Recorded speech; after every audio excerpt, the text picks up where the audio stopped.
Hey everyone, welcome back to the VSO Gun Channel. It's great to have you here as always. Thank you for tuning in.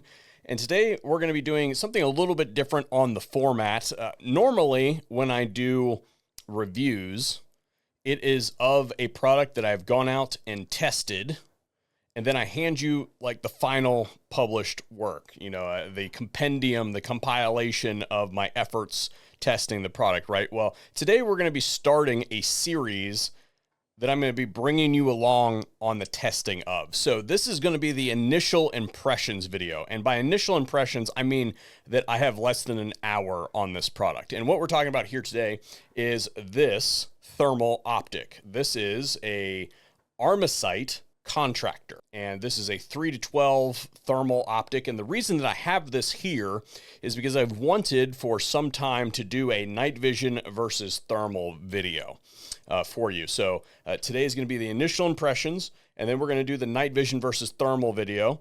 And then after I complete all that sort of stuff, I should have enough experience on this to render a review on it for you. So kind of like a 3-part series. Now, before we really get into this, I want to say that if you're interested in an Armasight product, we do have a discount code over there for Armasight. I will have that listed for you. It is a hefty discount.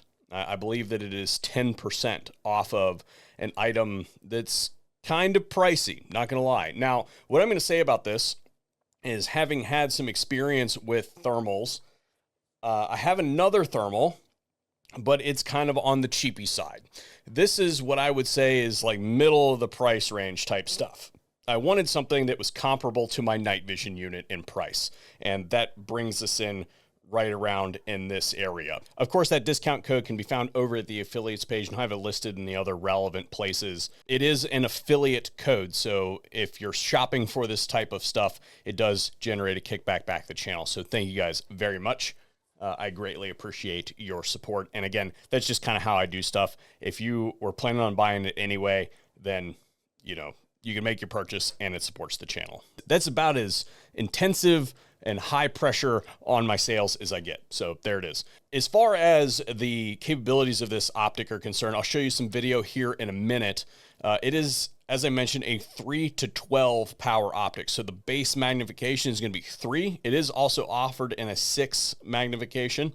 And then everything else on top of that is going to be digital zoom. So if you're not familiar with that, this whole optic is a photo digital optic. So it takes an image from the data that it's giving and translates it to a digital image that you can understand, right?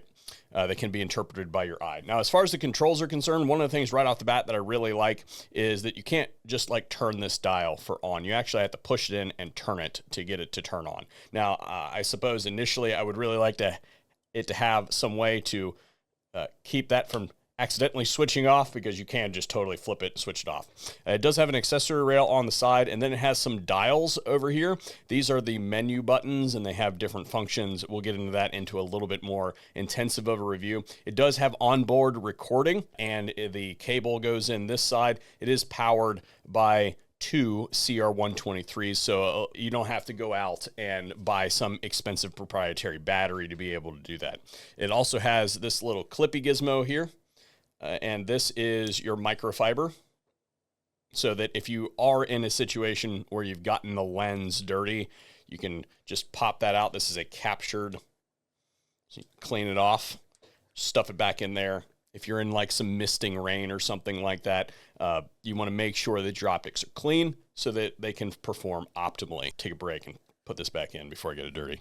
All of the caps are captured in some way. So the battery port has a steel cable. Same thing with the data port over here, steel cable. The front cap is a rubber cap, and it hides the objective. As you can see, we'll close that back up before we get it dirty. And then speaking of rubber, we have a rubber eyepiece on the back. This serves a couple functions. First of all, when you are working in the dark, the lights that will be in your environment are going to be very distracting. So putting your face right up against that blocks all that other environmental stuff out. And then also, because you are sort of looking at a sippy straw at a digital screen, this helps you get into the right orientation to that screen. So it's actually kind of important relative to like a night vision device or something like that. Now, as far as the mount is concerned, I'm very happy to see that they have integrated one of my favorite mounts, and this is the Kinetic Development Side Lock. And this is a quick attach method. You literally just stage it and then roll it onto the Picatinny rail. It automatically locks itself into place. You push that and it allows itself to come off. This is integrated via what I can sort of guess is like the M16 rail. Potentially, if you don't like this, mount this right onto a carry handle. I haven't put a measurement on it or anything like that, but it appears to be the bevel for an M16 carry handle on the bottom of that. But of course, we have a Picatinny rail adjustment there, and it is height relief for standard AR height type usage type stuff. All right, Kurt, well, you've done a whole lot of yakking. Show us the image. What's it look like? Well, let's do that. All right, so what you're looking at here is the white hot pallet. This thing is capable of multiple pallets. We'll cover all of those in the more substantive review, but I want to also just point out really quick that there's a whole bunch of widgets on the screen. On the right here, you can see a declination indicator, as well as on the top here, we have the compass. Now, this thing is Bluetooth capable. It also supposedly has an integrated rangefinder. We'll get to all that in a more substantive review, but what I'm going to do really quick is just punch you in on this image so that we get rid of the black lines on the side. I just wanted you to see the full frame view. What you're looking at in this is a mocked up beehive that I have in my backyard. It is a temporary hive that I'm basically fostering a small colony. That is not the subject of today's video, but this right here is the included thermal target that they sent with it.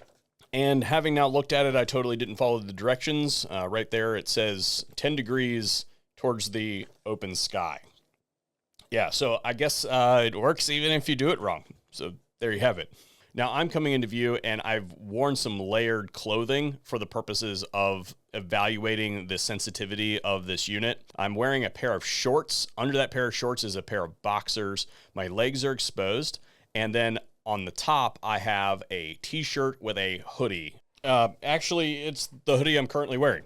Do your laundry, you dirtball. This unit can do an auto nuke, which it basically continuously samples the environment to see if it's getting outside its own gain range. So it automatically does that. And that's what you see at the bottom of the screen, that little number that keeps counting down. That's the indicator of when it's going to nuke. And you can see that the frame slightly changes depending on how the environment is when that goes off. And now this is good because if you've ever used a manual nuke, while this thing does have the capability to manually nuke, it can be quite annoying if your environmental conditions are rapidly changing. I've now produced a lighter to show you how this thing handles really hot things relative to the rest of the environment. And to put it in perspective, the dark sections right here are shaded areas. This is first thing in the morning. The one thing I might point out as far as sensitivity is concerned is you can actually see the hair pattern on my legs. And as you can see also, the heat on the surfaces definitely remains. So it can detect that after the fact. And as I leave, I get attacked by bees.